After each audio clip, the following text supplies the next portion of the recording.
বন্ধুরা, ডিম কিন্তু অনেক রকমভাবে রান্না করা যায়। প্রত্যেক দিনের ওই একঘেয়েমি রান্না করে খেতে যেন ভালো লাগে না।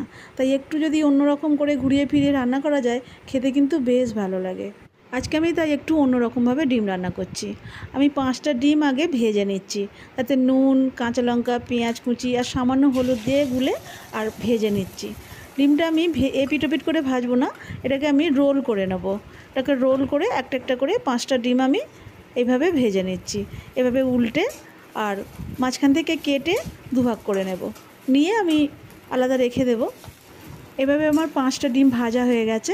তারপরে আমি কড়ার মধ্যে কিছুটা তেল দিয়ে তাতে আমি একটা তেজপাতা, কিছুটা দারচিনি আর 10-12টা গোলমরিচ দিয়েছি, আর দিয়েছি 2টো এলাচ ফোড়ন দিয়েছি।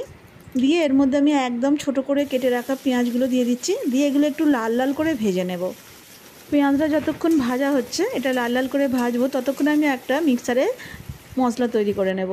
মিক্সারে আমি দিচ্ছি কিছুটা চারমগজ, 4-5টা কাজু বাদাম দিচ্ছি, আর 8-10 কোয়ার মতো রসুন দিচ্ছি, আর কিছুটা আদা দেব, আর দেব একটা বড় টমেটো 4 টুকরো করে রেখেছি। দিয়ে এটাকে ভালো করে পেস্ট করে নেব। পেঁয়াজটা একদম ভাজা হয়ে গেছে লাল লাল করে।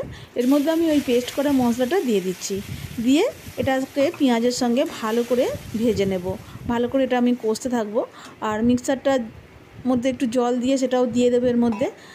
দিয়ে আমি সব কিছু ভালো করে সময় নিয়ে একটু কষবো। আর বাদাম দেওয়া আছে যেহেতু নিচেটা একটু বসে যাবে, তাই নাড়তে থাকবো। আর গুঁড়ো মশলার মধ্যে আমি দিচ্ছি একটু শুকনো লঙ্কা, একটু হলুদ গুঁড়ো, একটু জিরে গুঁড়ো আর একটু ধনে গুঁড়ো। এগুলোও দিয়ে এটাকে আমি ভালো করে কষতে থাকবো। আর এই সময় আমি স্বাদ মতো নুনটাও দিয়ে দেব। দিয়ে সব কিছু আমি যতক্ষণ না শুকনো শুকনো হয়ে যাচ্ছে ততক্ষণ নাড়তে থাকবো। এটা একটু শুকনো শুকনো মতো হয়ে গেছে। এরপরে আমি দেব দই, টক দই ফেটিয়ে রেখেছি কিছুটা, সেটা এর মধ্যে দিয়ে দিচ্ছি। এটা দিয়েও মশলার সাথে আমি আরও ভালো করে একটু নাড়তে থাকবো যতক্ষণ না শুকনো শুকনো মতো হয়ে যায়। তো এটা কষার পরে আমি জল দেব। সব কিছু আমার ভালো করে বেশ ভেজে নেওয়া হয়ে গেছে, শুকনো শুকনো হয়ে গেছে মশলাটা। এর মধ্যে আমি জল দিয়ে দিলাম।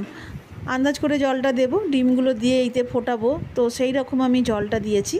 আর মশলাটা একটু ভালো করে ফুটে গেলে তারপরে আমি ওই ভাজা ডিমগুলো এর মধ্যে দিয়ে দিচ্ছি।